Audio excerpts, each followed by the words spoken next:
What's up, mi gente? This is your host Andres, and I welcome you to Were You Listening? An exploration of blackness in the songs we love.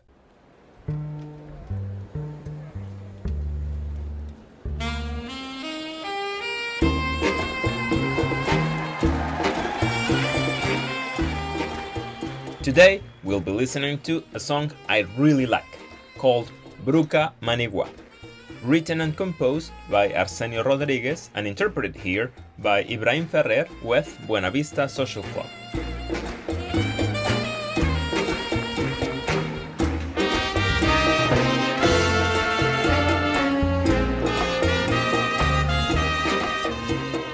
Were You Listening is a series of the Mixedtape podcast which aims to center the contribution of Black people and culture across Latin America, the Caribbean, and their diaspora through dance and music.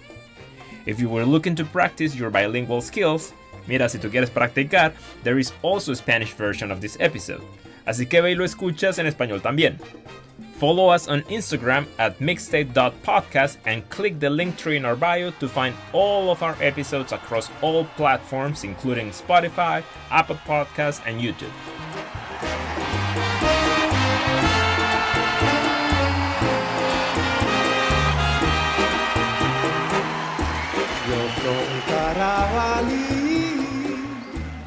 Let me just go ahead and tell you that today's episode is going to be epic, mi gente, and a little long. Stick around, however, because we have an outstanding combination of a great song, a prolific composer and songwriter, a well-known singer with a legendary musical ensemble currently having its own musical on Broadway as we speak. And we also have two incredible guests. One of them is the singer who portrays Ibrahim Ferrer and sings Bruca Maniguá in the Broadway musical. The other is an academic who's done extensive research on the creator of this song. As you can see, mi gente, we're in for a real treat today. Let's start with Arsenio, the illustrious composer and songwriter behind Bruca Maniguá. Arsenio Rodríguez was born in 1911 in a small rural town in the province of Matanzas in Cuba in a family mainly dependent on farm work, a mere 31 years after the end of slavery officially in Cuba. When Arsenio was 4 years old, his family moved to Güines, a municipality in the province of Habana, and it was there that Arsenio, still a child, suffered a tragic accident that eventually left him completely blind. Growing up, Arsenio absorbed musical and cultural knowledge from many Afro-Cuban traditions, including those stemming from Congo and Yoruba African cultures. Well aware of his own ancestry, Arsenio declared in a 1964 interview talking about his ethnicity that, I quote, "My family and I come from the Congo," end quote. Despite his blindness, Arsenio learned to play several instruments, most notably the Cuban tres. He learned how to compose and arrange, and was inspired by musicians who had started integrating sacred and secular Afro-Cuban traditions into their music.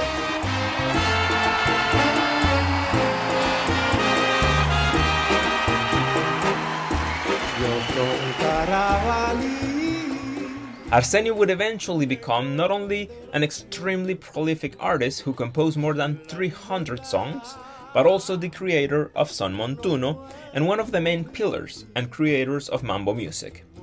His extensive catalog includes classics such as Achero pa un palo, Mami me gustó, Dame un cachito pa huele, El reloj de pastora, La ruñidera, Fuego en el 23, and of course, Bruca Maniguá.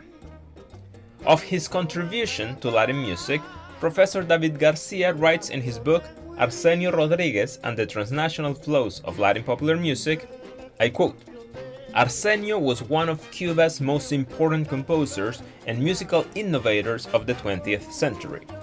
His music has continued to make an indelible impact on a broad range of musical styles, from the Caribbean and Latin America to West and Central Africa and beyond.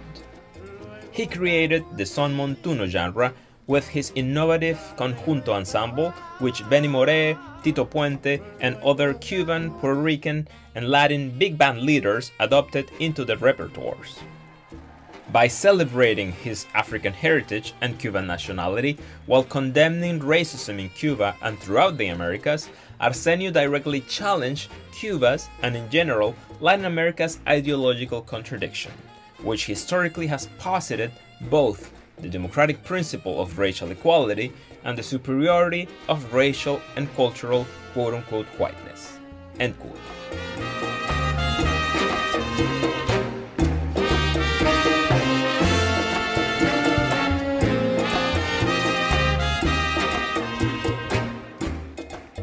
As you can see, Bruca Maniguá's writer was a heavyweight of Cuban, Latin American, and Caribbean music.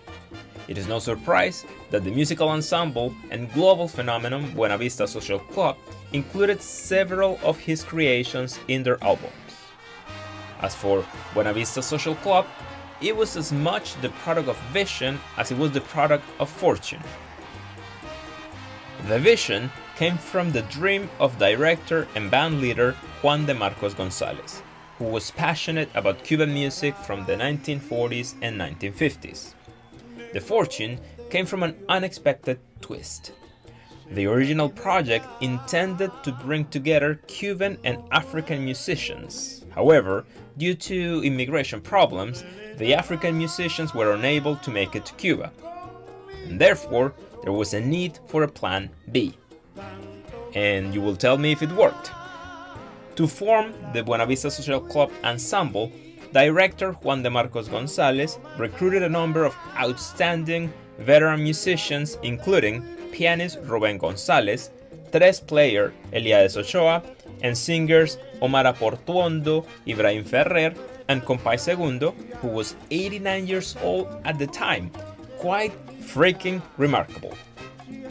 The ensemble's eponymous first album from 1997 became an enormous commercial success, and to this day remains a timeless cultural reference.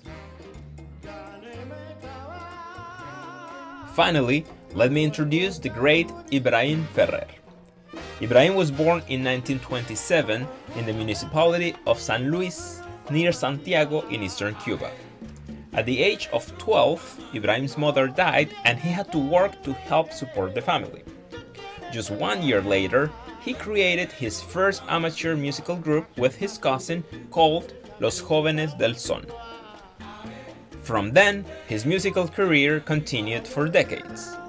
He sang with various local groups and eventually moved to Havana in the late 1950s, where he spent some time working as a backing vocalist in the band of the celebrated Benny Moré and sang for Los Bocucos of Pacho Alonso. Throughout most of his career, Ibrahim was more known for his mastery of the country song, and it was only after he joined Buena Vista Social Club that his ability to sing romantic ballads and boleros was in full display.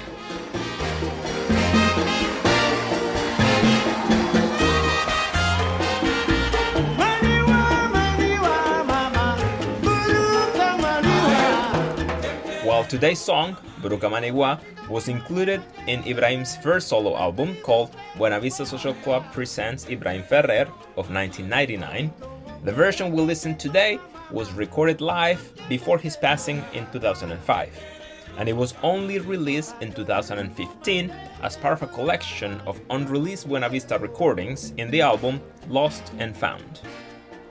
In Bruca Maniguá, Arsenio Rodríguez writes, and Ibrahim Ferrer sings, about the existential need of a black man for his freedom. As we navigate down the mighty currents of Bruca Maniguá, we'll explore several of its tributaries.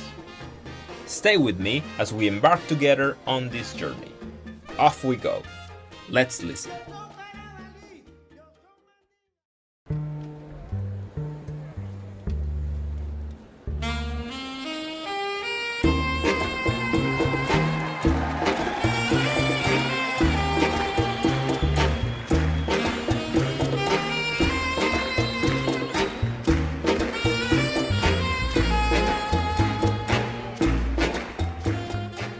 Let's start with some background. And for this, let me introduce our first guest, Professor David García. Professor Garcia is an ethnomusicologist who has studied black music and Latin music of the United States with a theoretical focus on race and racism. He holds the Robin March Haynes Distinguished Professorship in the Music Department at the University of North Carolina, Chapel Hill. The same university, just different department, where I worked, although I'm not a distinguished professor just yet. I'll get there. As I mentioned earlier, he's the author of the book Arsenio Rodríguez and the Transnational Flows of Latin Popular Music, which was extremely helpful while creating this episode. Professor Garcia, welcome to Were You Listening? What can you tell us about the background of Bruca Maniguá? Sure. Well, first of all, thank you, Andres, for inviting me to be a part of your podcast. I've known about it for probably since close when you started it in 2020, as you mentioned.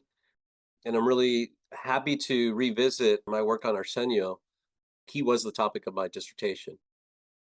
I'll start by saying that Bruca Maniguá was the first Arsenio song to be recorded by RCA Victor in particular. And it was recorded not by Arsenio's group. He did have, it was his pre-conjunto group. It was a septeto in the late 1930s. It was recorded by Orquesta Casino de la Playa, sung by Miguelito Valdez.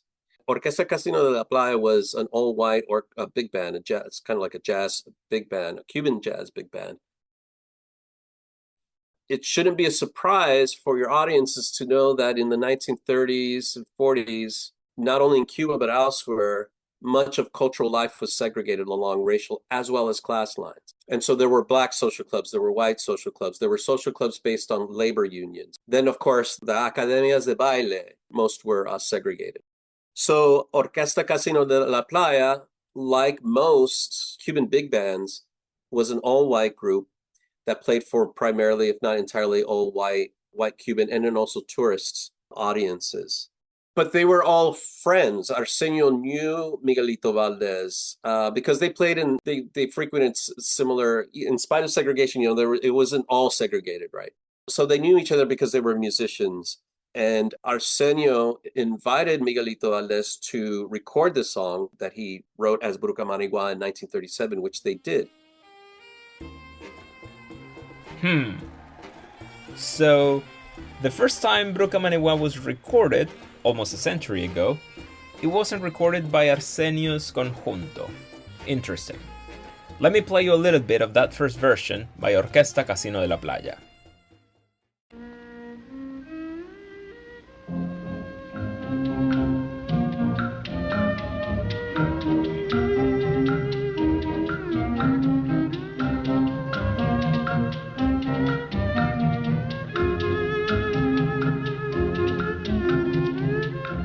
As you can hear, both versions start with the same rhythm, that ta ta ta ta ta ta ta ta ta ta ta ta ta, which is known as tango congo.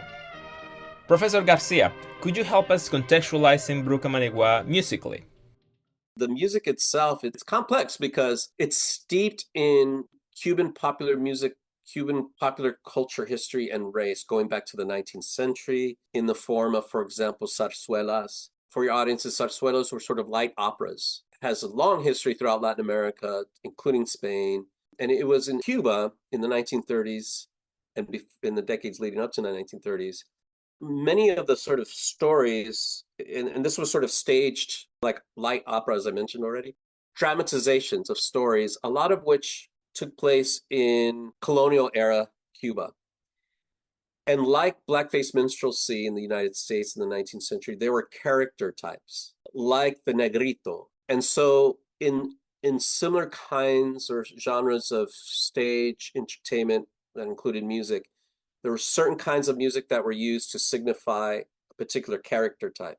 And it was the tango congo that was used to signify a character who was either a slave or a freed black person in this otherwise very colonialized image of Cuba and Cuban history. Much of this, once the recording industry kind of emerges in the early 1900s, it becomes used in popular music as recorded in things like in songs like Bruca Maniguá. There comes sort of like the strategicness of Arsenio. He's basically using a style of music that was very much around still, this tango congo, Afro-Cubano, going back to the 19th century, that was, in among other things, stereotyped Black characters. But then utilizing that very popular format to flip the script and to talk about Black oppression, and to do it by not merely by using exaggerated Africanized Spanish, which was used as part of the stereotyping of Black characters.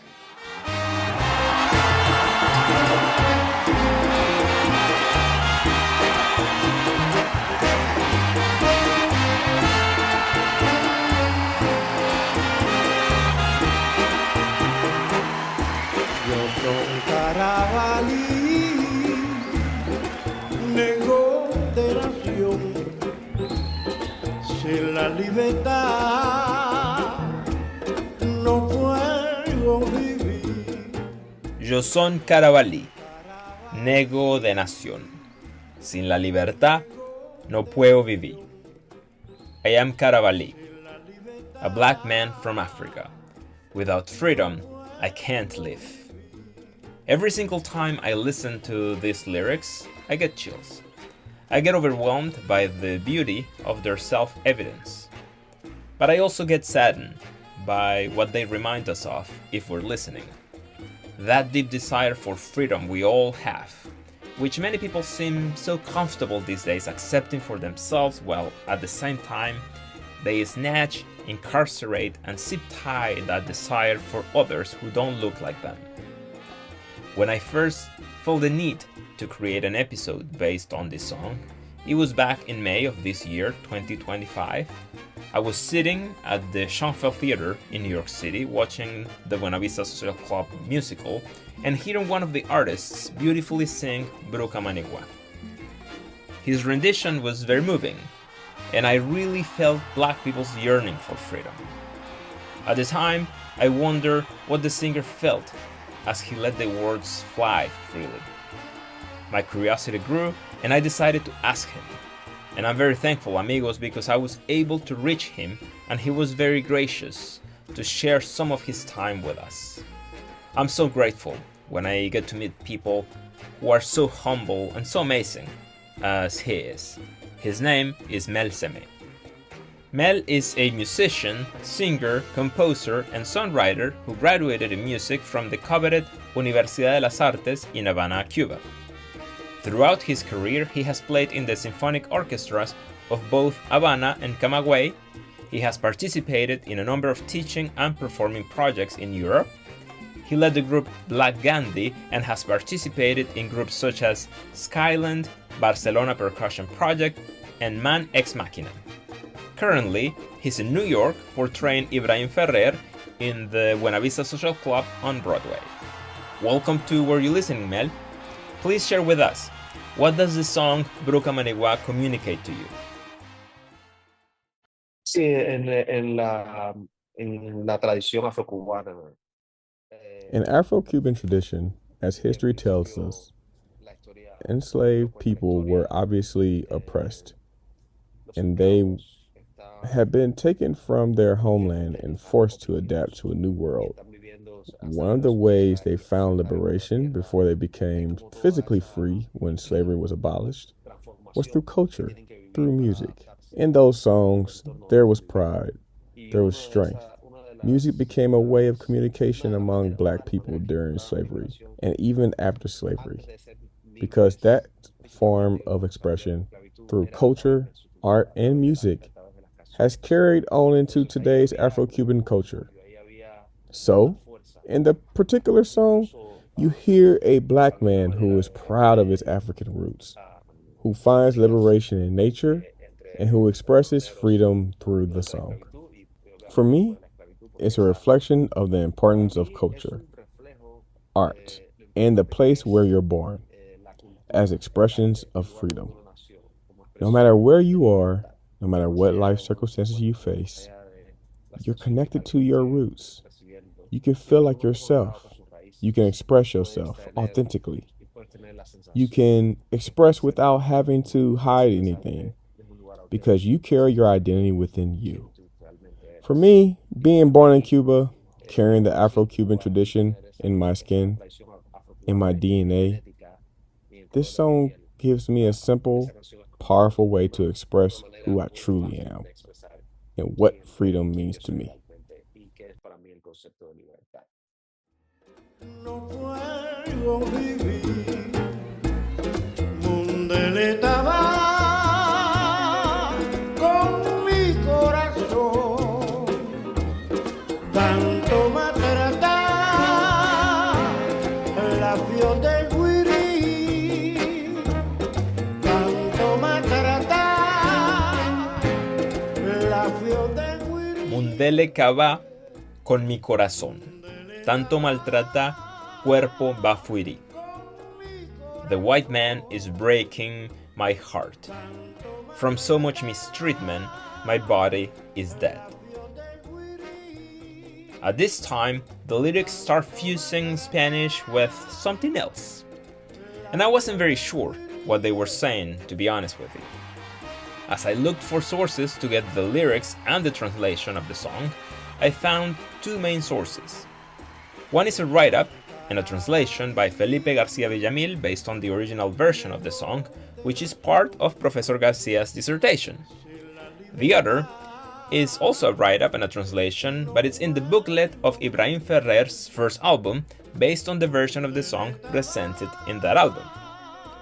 For the most part, I have adopted here Felipe García Villamil's written lyrics and translation, as they are based on the original version of the song.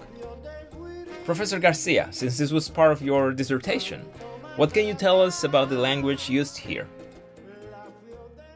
There again, he used that very common trope of stereotyping Black Cubans by inserting actual words in Congo to express his critique of race relations and the history of racial relations in Cuba from the perspective of the voice, sort of like a doubled voice of, on the one hand, this very common normative racialized voice that is the Black Cuban, el negrito, but then also the Congo who's speaking to that history in this very same voice. It was Miguelito Valdez who really kind of, gave voice literally to the messages that Arsenio was writing about in Bruca Maniguá. But how was Arsenio able to do this? Why were Miguelito Valdez and his white group Orquesta Casino de la Playa interested in singing this? And here I'm thinking from the perspective of what was happening in the US, perhaps more rejection and mockery of Black culture. Because, as I understand it, Miguelito Valdez was not singing in blackface, so it doesn't seem that he was trying to ridicule Black culture. They're actually just singing the song that Arsenio wrote with these Congo words in it. How did that dynamic work?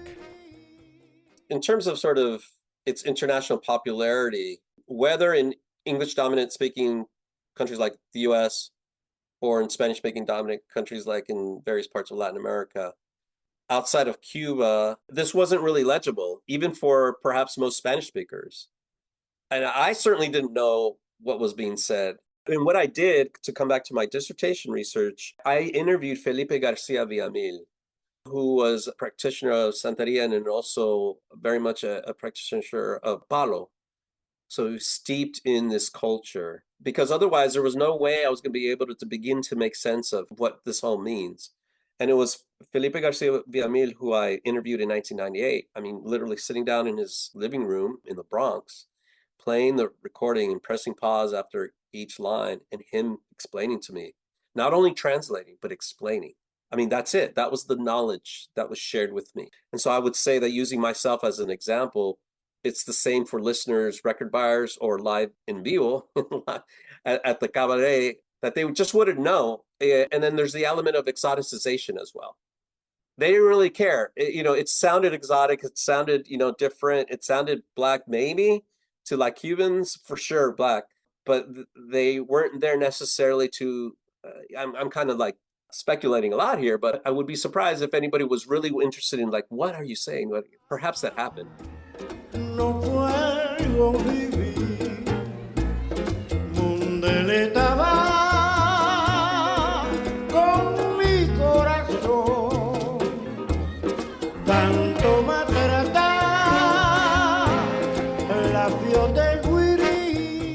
There are some interesting discrepancies in the translation of these lyrics between the two main sources I found. For example, Ibrahim Ferrer's album booklet translates the sentence "Mundele acaba con mi corazón" as "reality has finished my heart." Instead, Garcia Villamil translates the sentence as "the white man is breaking my heart." The conflict here, and one of the two main conflicts between the two translations, is the word mundele. A third source I found for this part of the lyrics aligns with Garcia Villamil's translation. In his book, Cuba and Its Music, author Ned Sublette translates the sentence "Mundele acaba con mi corazón" as "the white man has finished off my heart." And he also writes that the word, I quote, "Mundele" in both Kikongo and the Abakwa language means white man, end quote.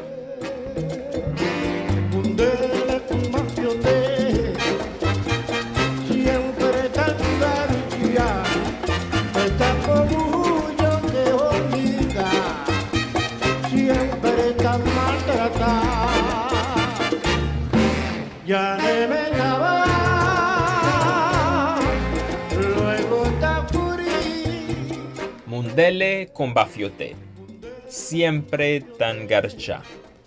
Etapo mucho que londinga, siempre ta maltrata. Ya ne me cava, bafioté fuiri. The white man with his ill will, he's always deceiving. He say many things I don't understand. He always mistreats me. He's killed me with his ill treatment. Part of Arsenio's genius, his strategicness, as Professor Garcia mentioned earlier, was putting all these layers in a song in a way that somehow didn't disturb the listeners, especially the predominantly white audiences who first heard the song. I wonder if the chosen messengers, Miguelito Valdés and Orquesta Casino de la Playa, were themselves part of Arsenio's strategy. Author and musician Ned Sublette provides more evidence of Arsenio's cleverness in giving such a song, such a black song, absent of mockery, for Miguelito Valdés to perform. He writes that compared to the dynamics that played out just a decade prior, when Rita Montaner sang in blackface lyrics such as "Olas negros drink coffee," the relationship between Miguelito Valdés and Bruca Maniguá, I quote, was a very different relationship of white singer to black song, end quote. Musically, it's time for us to transition with the song. Professor Garcia tells me that we're moving from the tango Congo into the montuno. This transition was characteristic of Arsenio's Afro-Cubanos, as he used to call this type of songs, also known as Afrosones. Professor Garcia, what can you tell us about Arsenio's montuno? You really don't start hearing the germs of what mambo would become, what was known as son montuno at the time, what would become known as mambo, and then much later salsa, until 1942, 1943. It's those recordings where we begin to see the development of his son montuno style. Musicians who I interviewed, as well as dancers, there was two words, the way they described Arsenio's son montuno style. One was contratiempo, and the other was negro, and also macho. So first, the contratiempo was much more sort of a musical term for musical purposes, and that's just what basically means it's syncopated. It's a groove that layers different patterns and all following different syncopated rhythms, but are working together in clave. The macho referred primarily to the sound, the power that his conjunto, that people said that his conjunto had. They played all percussively, and that also then lent itself to the danceability of his music. Percussively, not only the conga players, obviously, or the bongo player, but the trumpets, the pianists, they were all playing percussively. And then there was negro, which then there's this pride element again, because he was primarily playing for Black social clubs. In developing this new style, it was with not only merely for, but it was with Black dancers, Black Cuban dancers in Havana, that really the style emerged. Specifically for mambo, along with other groups like Arcaño y sus Maravillas, the charanga, who were also playing gigs with Arsenio for Black social clubs. There was this sort of popularity of a particular rhythm that would become or crystallize as the mambo rhythm. Bum, bum, bum, bum, bum, bum, bum, bum, bum, bum.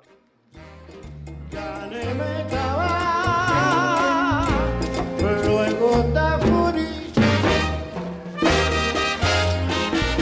Aguacurica, Wirindigo, Bruca Maniguá. Abrekuto wirindinga, Bruca Maniguá. Ae, chechere Bruca Maniguá. Look and listen, witch from the brush. Ae, powerful witch from the brush. The call Abrekuto wirindinga, which Garcia Villamil translates as look and listen, is translated in Ibrahim Ferrer's album booklet as Show Me the Path of Freedom. The translation in Ned Sublete's book, Cuban is Music, which reads, Open your ears and hear what I have to say, is much closer to Garcia Villamil's translation. The response, Chechere Bruca Maniguá, or in this version of the song, Yengere Bruca Maniguá, and for that matter, the title of the song, constitutes the second main discrepancy between Garcia Villamil's translation and the one in Ibrahim Ferrer's album booklet. For Garcia Villamil, Bruca Maniguá translates to witch from the brush, while the booklet translates it simply as mountains. While both translations contain the idea of wilderness, la manigua, only Garcia Villamil's includes the word witch as the translation for bruca. Importantly, regarding the response Chechere Bruca Maniguá, Garcia Villamil highlights that, I quote, if you say Chechere, you know that it has to do with witchcraft, end quote. Additionally, the word bruca is very close to bruja, the Spanish word for witch. Ibrahim Ferrer's album booklet translates the sentence Chechere Bruca Maniguá as in the mountains lies the answer.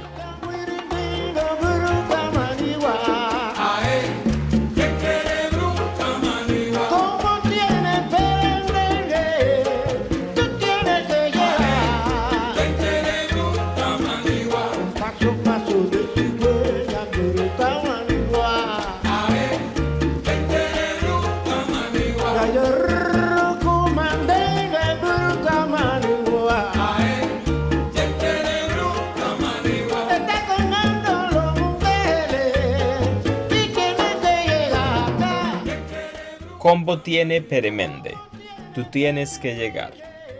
Un paso de lingüeña, Bruca Maniguá. Yayo riku mandembo, Bruca Maniguá. Está cangando lo mundele y tú tienes que llegar. My chant carries a curse. You have to get there. With every step, resolute.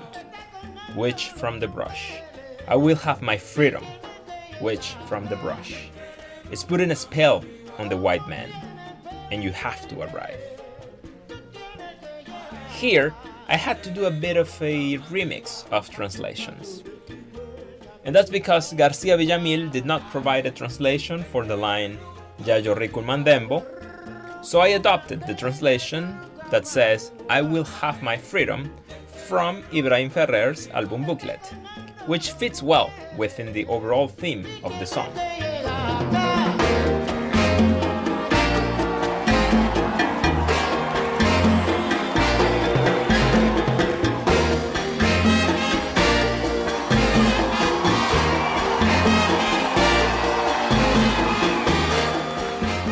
Now let's go back to Mel Semé and let's get some of the context of how he ended up interpreting Ibrahim Ferrer in the Buena Vista Social Club musical on Broadway.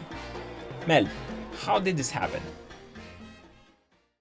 Sí, la verdad es que fue algo bastante interesante. Yo nunca pensé Honestly, it's quite interesting. trabajar en teatro y muchísimo menos I never dreamed of working in theater, much less on en Broadway. una empresa de casting. One day, I received an email from a casting company in New York.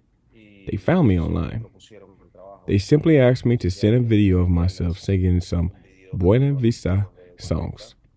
And almost immediately after, they told me they wanted to hire me.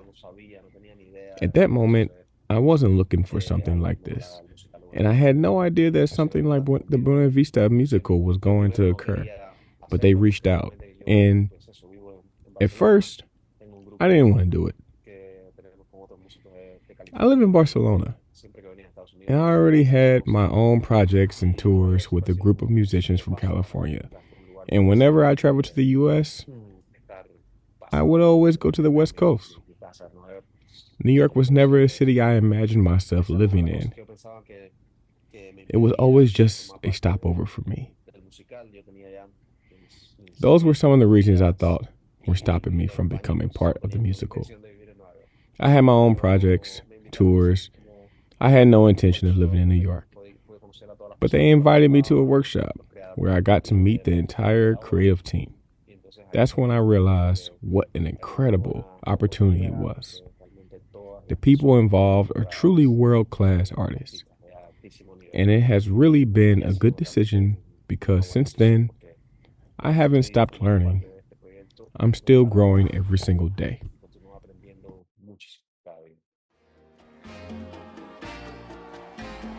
And when did you learn you were going to be portraying Ibrahim Ferrer?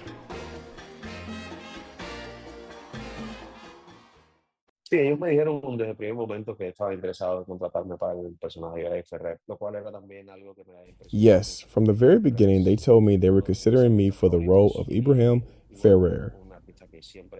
That really impressed me because Ibrahim Ferrer is one of my favorite artists, someone I've admired for years. He was truly exceptional. At the same time, I felt a personal connection with his story. When I first arrived in Barcelona, I lived without legal papers for a couple of years because I wasn't allowed back into Cuba. During that time, I survived by playing music in the streets and in bars. Ferrer also went through a similar period in life. After having had a successful artistic career, the revolution came, and he lost everything. He spent years singing in the streets, shining shoes, and doing whatever he could to get by. So, in that sense, I've always felt close to Ferrer's story. Playing his role on stage, bringing him back to life, is not just an honor, but also a big responsibility for me.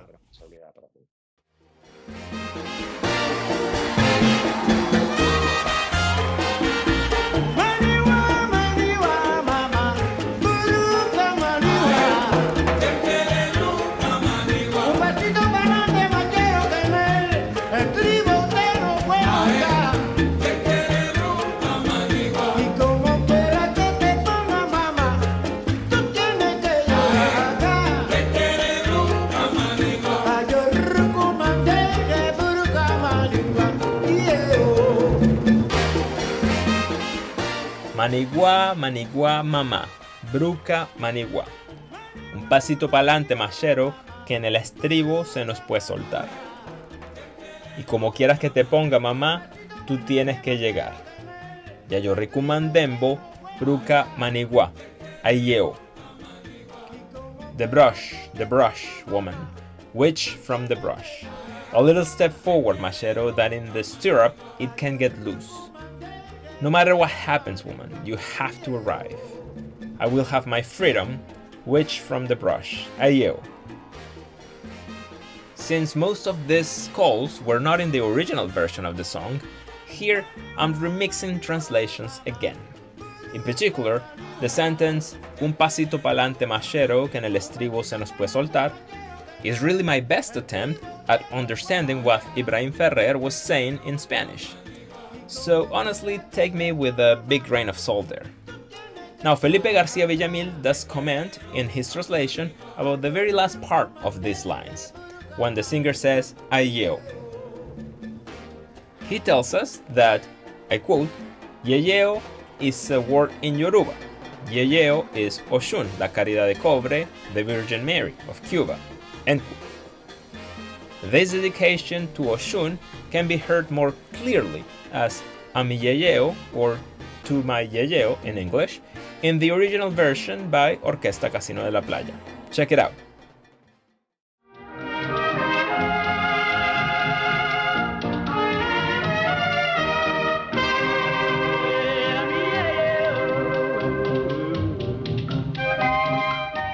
Did you catch it?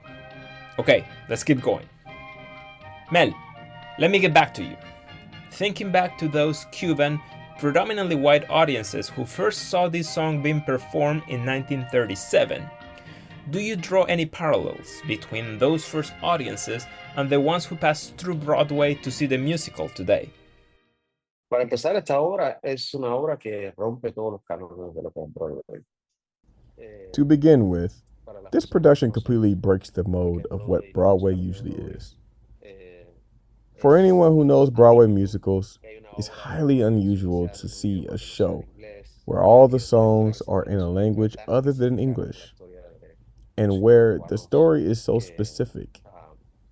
Cuban musicians whose lives largely unfolded in Cuba, many of whom only became widely known later in life. So, in a way, singing this music on Broadway feels almost quote unquote absurd, totally out of place. But the truth is, music knows no barriers, or rather, music breaks through whatever barriers exist. Even for people who don't understand the lyrics, what they feel is the energy that comes from the origin of the sound. It's Afro-Cuban music. It's a sound that carries a story that goes far beyond the words. It's an energetic transmission.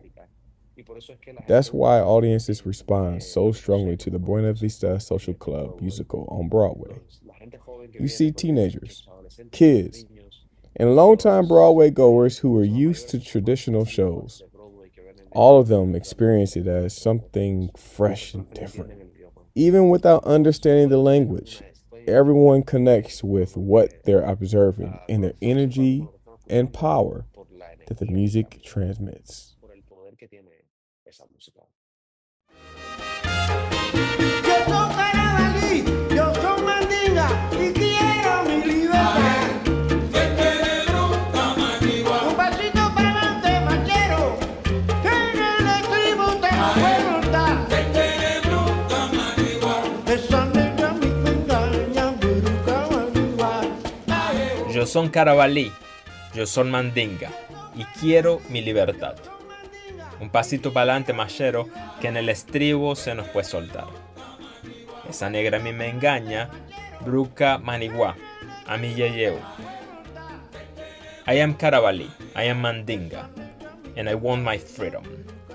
A little step forward, machero, that in the stirrup it can get loose. That black woman cheats on me, which from the brush. Ibrahim Ferrer closes the song with a set of calls including the powerful Yo son Carabalí, yo son Mandinga, y quiero mi libertad. I'm Carabalí, I'm Mandinga, and I want my freedom, which takes us back to the main theme of the song with refreshing energy. In his translation, Garcia Villamil remarks that while the character declares from the very beginning of the song, really, that he is from the Calabar, throughout the song, the character uses Congo words from the Bantu region. In my opinion, what may seem contradictory is likely capturing the fact that Afro-Cuban culture is influenced by several African cultures, including those from the Calabar and Bantu regions. Buena Vista Social Club, the musical ensemble who gives this rendition of Bruca Maniguá with Ibrahim Ferrer, and who is now having its own musical on Broadway, takes its name from social clubs, in particular from the social club called Buena Vista. Professor Garcia, could you tell us a bit about this social club? Yeah, Buena Vista was located in Marianao, which is sort of in the outskirts of Havana. It was one of the handful of Black social clubs that Arsenio thrived in and performed regularly. The social clubs, including the Black social clubs, they were, what would you say, like community groups. They served the community, especially in terms of organizing events to celebrate patriotic days. Some of them offered sort of sporting events for their members. By the way, in a social club could only exist by applying for permission to function as an organization. So they weren't really informal. They were formal entities recognized by the city, right, by the government in Havana. Yo soy Carabalí,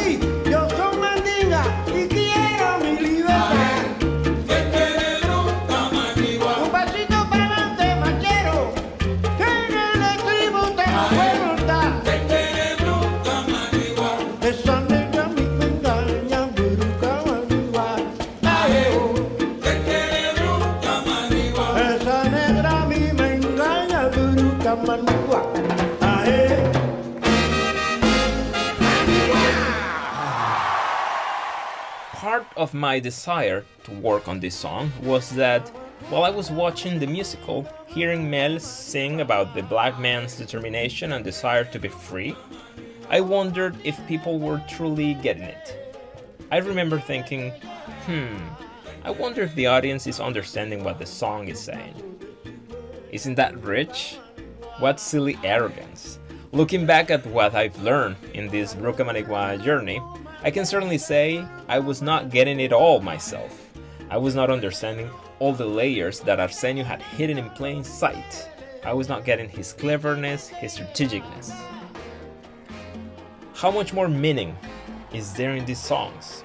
In fact, this is the very motivation of the entire Word We Listening project. Are we getting the message? Are we perhaps too focused on just having fun? And I know, it's a hard balancing game that artists like Arsenio Rodríguez invites us to play. Yes, on the one hand, they want us to use these wonderful art forms as sources of joy, but on the other, they also want us to not lose sight, in our joy, of the many challenges and tragedies faced and still faced by the black people who created this music and their descendants. How much richer our experience of this music can be when we listen to all of its layers.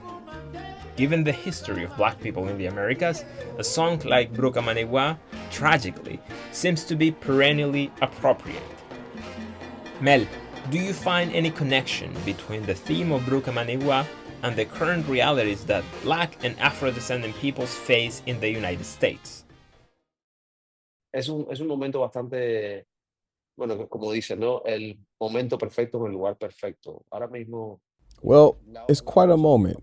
As they say, the perfect moment in the perfect place. Right now, the song Bruca Maniguá in particular, but the work of Buena Vista Social Club more generally represents the perfect moment and the perfect place for an artistic expression like this to be happening in the United States, and especially on Broadway, which is like the Hollywood of theater. So many things are happening. It's almost absurd what's going on specifically in the United States, but also in many parts of the world, with all the differences, extremism, and the divisions between humans because of skin color, culture, or the country where they were born. And so, being able to raise the flag of authenticity, of something that expresses the right to be who you are, wherever you are. To be able to say, I am Carabalí. To be able to say, Gingere Bruca Maniguá. That in the jungle is where authenticity is found. In nature is where one connects with authentic. Expressing a bit of that idea of being who you are, wherever you are, is something that is incredibly relevant, resonating deeply with everything happening today, especially in the United States.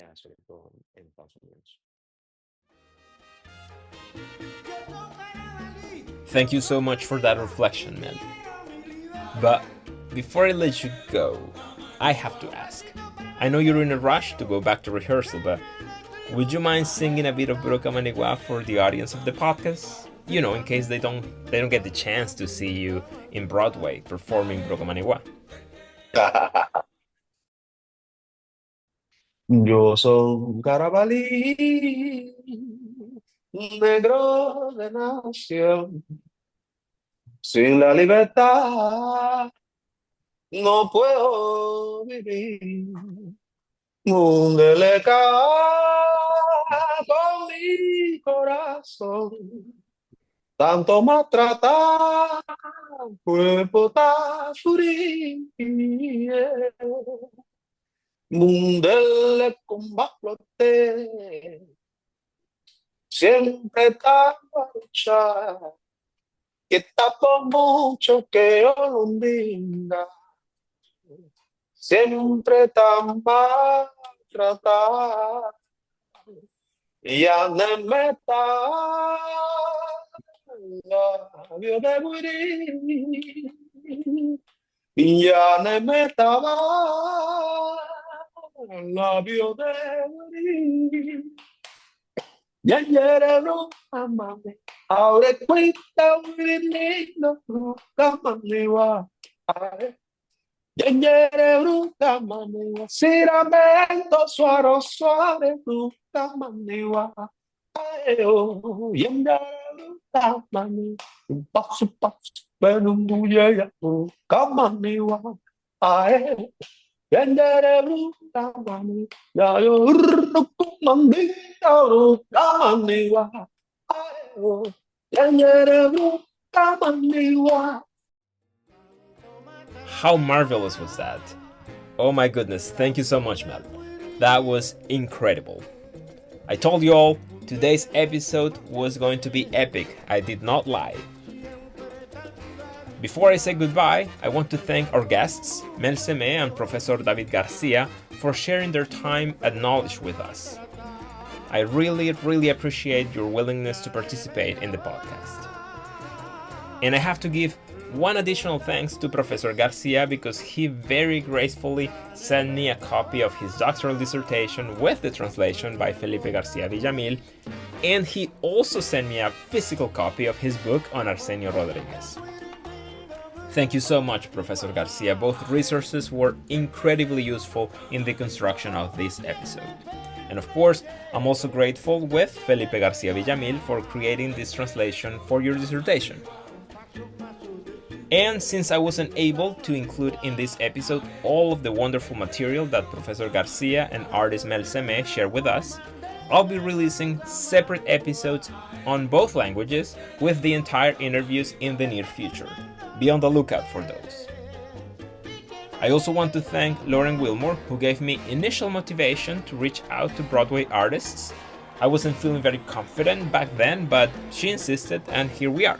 And she also double-checked my interview questions. I want to thank Gerald Harrison, who recorded the voiceover of Mel Semé in English, Antonio Feliz, who recorded the voiceover of Professor Garcia in Spanish, and Carlos Javier Felix, who translated Mel Semé's interview to English. And to our audience, thank you so much for being here with us today. I am your host, Andres Hincapié, and if we weren't listening, now we are. Y como quiera que te ponga mamá, tú tienes que llegar acá. Ay, yo recomendé Bruca Maniguá,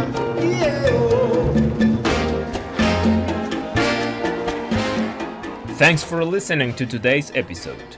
To hear today's song or other songs featured on the Were You Listening series, check out the Were You Listening playlist, which can be found at our website, themixtapepodcast.com. Be sure to follow us on Instagram and Facebook at mixtape.podcast, as well as on YouTube, which is easily accessed through our website. Make sure to hit that subscribe button and turn on notifications for our posts. Thanks for listening. This is Mixtape.